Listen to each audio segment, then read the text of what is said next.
Donc, je vais vous parler de la vaccination contre le virus Ebola. Le virus Ebola a d'abord identifié en 1976 et les études précliniques ont démarré peu après. La maladie à virus Ebola est rare et est limitée à l'Afrique centrale. Forte létalité, forte transmission entre humains et on a peur que ça puisse être utilisé comme arme biologique. En décembre 2013, il y a une flambée d'Ebola qui s'est propagée au Libéria, en Sierra Leone. En 2 ans et demi, il y a eu 28 600 cas et 11 300 décès au minimum. Mais les essais cliniques des vaccins n'ont pas démarré avant 2014.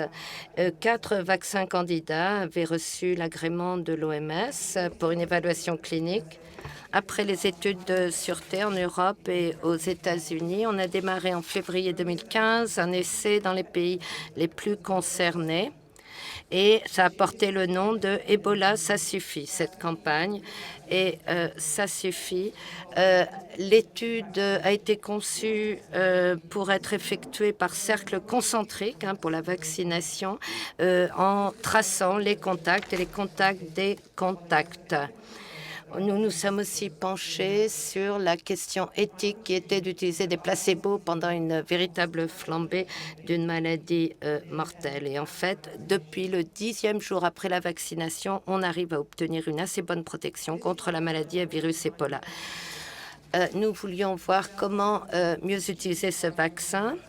Un groupe stratégique d'experts en immunisation ont vu qu'il n'y avait pas assez de preuves pour une vaccination à titre préventif, mais s'il y avait une nouvelle flambée, il faudrait déployer ce vaccin par une stratégie d'ailleurs de vaccination en anneaux concentriques, en cercle concentrique. Le 8 mai 2018, une épidémie d'Ebola s'est déclarée en RDC. La vaccination en anneaux en cercle concentrique a commencé, mais l'épidémie s'est éteinte assez rapidement. Donc, on n'a pas pu collecter de preuves sur l'efficacité du vaccin ni sur l'impact de la vaccination sur cette flambée.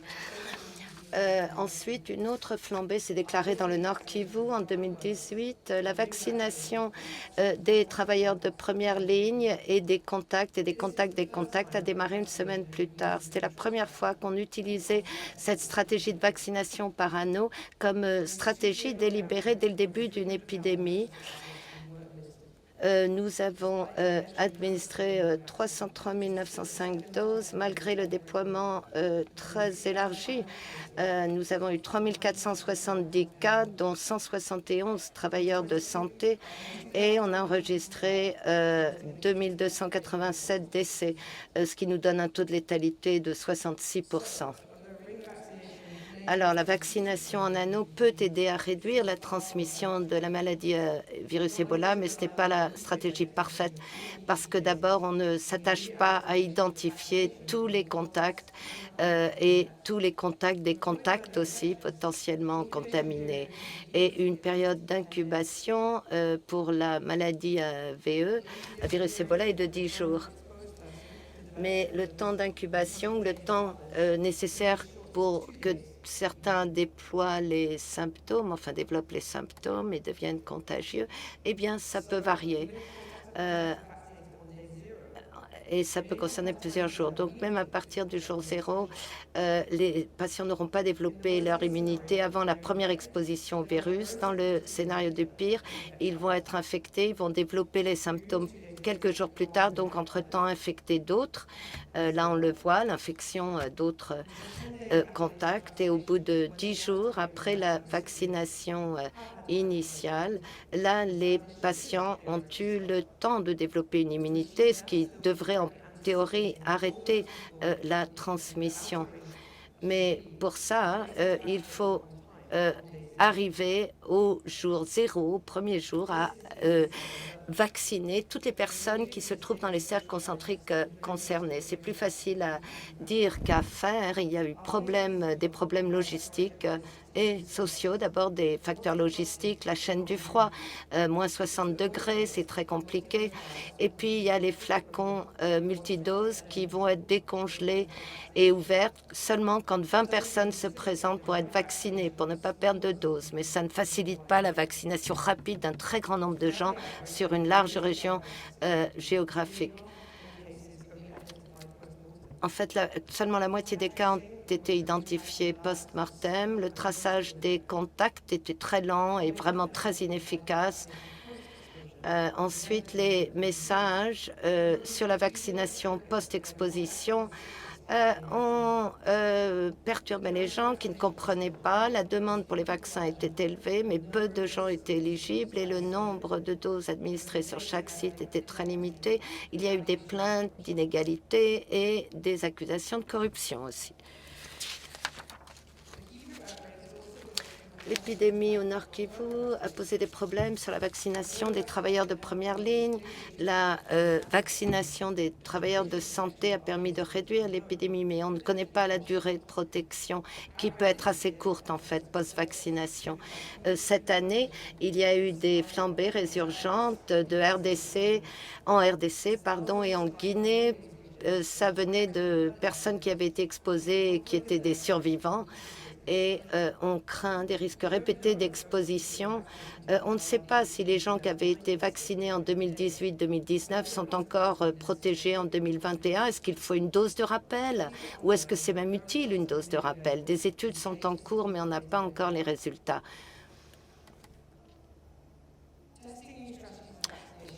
Alors, il faut tester de nouvelles stratégies pour la vaccination, pour mieux contrôler les flambées. Il faudrait inclure la vaccination de routine en dehors des flambées, la vaccination des groupes à risque, des travailleurs de santé, des travailleurs de première ligne, des populations à risque, et notamment dans les zones où le Ebola est endémique. Les partenaires sexuels des hommes qui ont survécu lors d'une épidémie, eh bien, des campagnes de vaccination très réactives et ciblées géographiquement ou sur la base de la population sera plus efficace. Il y a des risques de résurgence ou d'une nouvelle introduction du virus à partir d'un autre réservoir animal.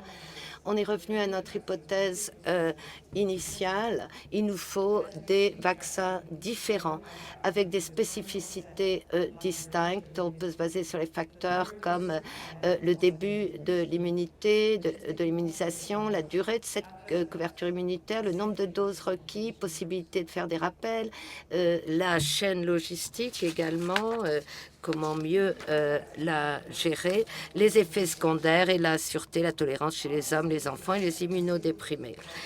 Les vaccins actuels, il y a le RVSV-Zeboff. La protection survient assez rapidement, mais qu'en est-il de la durée de la protection?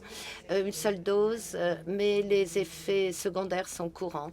Et puis, qu'en est-il des femmes enceintes, des enfants et des personnes dont l'immunité est compromise? L'autre vaccin, AD26-Zeboff, ça c'est un régime différent de vaccination avec une deuxième dose. La protection est déclenchée plus tard, mais peut-être la durée de la protection est meilleure. Il y a moins d'effets secondaires et on sait qu'il est bien toléré chez les femmes enceintes, les enfants et les personnes immunodéprimées. Il faut continuer à répondre à toutes les questions qu'on se pose sur ces vaccins, comment mieux les utiliser. Epicentre participe à deux études de recherche. D'abord, l'étude Zebovac en Ouganda, qui étudie l'immunogénicité et la tolérance du vaccin ADV 26 Zeboff et MVABN Philo, y compris chez les femmes enceintes. Et en RDC, il y a l'étude Tujio-Kowei pour déterminer l'efficacité sur le terrain de ces vaccins et documenter la mise en place d'un régime avec administration de 2 doses. 75% du retour, malgré la fin de l'épidémie de MVE, et malgré les perturbations liées à la pandémie du Covid-19, il y a eu un taux de retour remarquable. 75% donc des gens sont revenus pour leur seconde dose plusieurs mois après. C'était très encourageant. Mais pourquoi est-ce que ça reste un sujet pour MSF, la vaccination contre Ebola? D'abord parce que la maladie à virus Ebola reste une maladie rare mais vraiment mortelle. Comme on l'a vu en RDC, par exemple, il y a des épidémies, des flambées qui affectent différentes populations, y compris les travailleurs de santé, les personnels de MSF. On a documenté ces épidémies récurrentes et la résurgence de ces épidémies.